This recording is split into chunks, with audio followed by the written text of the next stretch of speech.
Hello, have very nice day.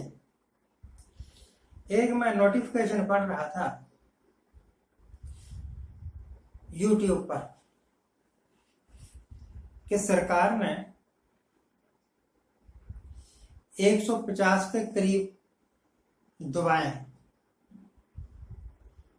बंद कर दी, ban कर दी।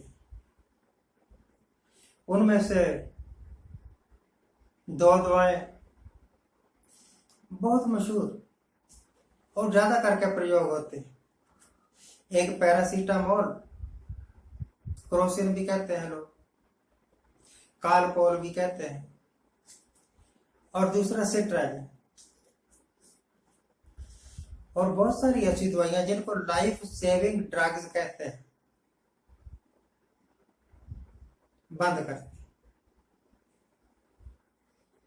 लॉजिक ये है कि ये दवाइयां आदमी की सेहत के लिए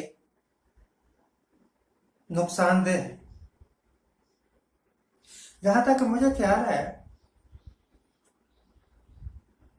जब मेरे बच्चे छोटे छोटे थे ना, अब तो परमात्मा की कृपा से सारे बच्चे 40 साल के ऊपर हैं, छोटे बच्चे 1-2 साल के, तो उनको जब जुकाम वगैरह बुखार वगैरह होता था तो डॉक्टर पैरासीटामोल दिया करते थे। हम भी जब जाते हैं डॉक्टर के पास, बुखार हो गया जी, दर्द हो गई जी, तो वो वही देते हैं, पैरासीटामोल वगैरह, सिट्राजिन वगैरह। पिछले 40 सालों से जो ड्रग्स प्रयोग की जा रही थी, और इन ड्रग्स के कारण किसी को कोई मौत नहीं हुई। अचानक रातों रात वो दवाइयां आदमी की सेहत के लिए घातक हो गई और उनको बैन करना जरूरी हो गया, और बैन कर दी। आहिस्ता आहिस्ता मार्केट से ये सारी दवाएं गायब हो जाएंगी। फिर कुछ ऐसी नई दवाएं आएंगी जिनका आज तक आपने नाम नहीं सुना। सवाल यह है कि जिस वक्त इन्होंने कोविड की वैक्सीन शुरू की थी, उस वक्त उसके पूरे टेस्ट भी नहीं हुए थे, जबरदस्ती लोगों को लगाया गया, और अब उसके रिजल्ट आने लगे तो पता लगा कि ये तो आदमी के शरीर के वास्ते हानिकारक थी, शरीर के लिए हानिकारक। विदेशों में तो मुकदमे भी हो गए इस वैक्सीन के कारण उन कंपनियों पर जिन्होंने ये वैक्सीन मार्केट में सप्लाई की थी या बनाई थी। सरकार आज से 40 साल पहले से लेकर आज तक कहां सोई रही? क्या आज से पहले जितना भी सिस्टम था, चाहे वो ड्रग इंस्पेक्टर्स थे, चाहे बड़े बड़े डॉक्टर्स थे, सीएमओ वगैरह, उनको पता ही नहीं था कि ये ड्रग सेहत के वास्ते हानिकारक है, इनको तुरंत बैन कर देना चाहिए? और अब अचानक कोई 2-4 बुद्धिमान निकले जिन्होंने 150 ड्रग्स की लिस्ट बनाकर दे दी कि यह बैन कर दो। खेल तो कुछ दूसरा ही होगा।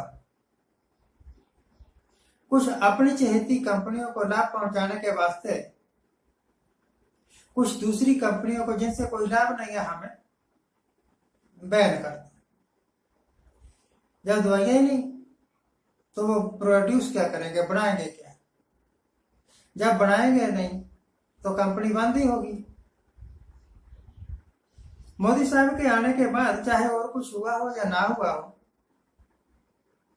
देश की इकोनॉमी को बड़ा धक्का लगा। जब नोटबंदी की तब देश की इकोनॉमी को धक्का लगा।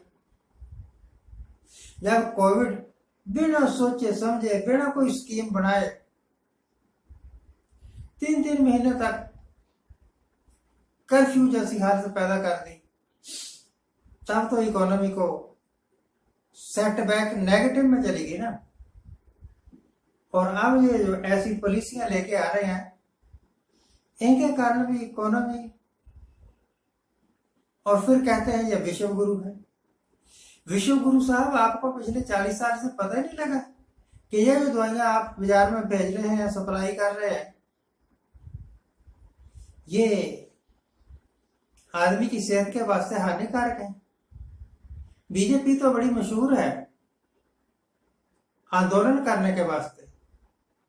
जैसे राम मंदिर का आंदोलन किया था, वैसे ही 2-4 आंदोलन खड़े कर देते बड़े बड़े कि ये सारी दवाइयां जो सेहत के वास्ते हानिकारक है उनको बैन करो।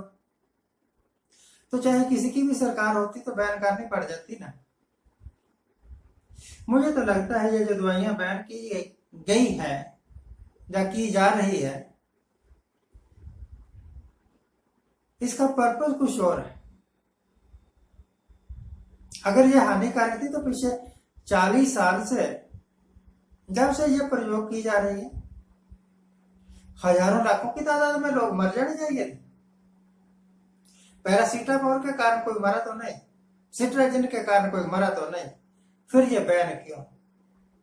बस यही मेरा छोटा सा सवाल है। Thank you very much for watching. Keep watching, please subscribe.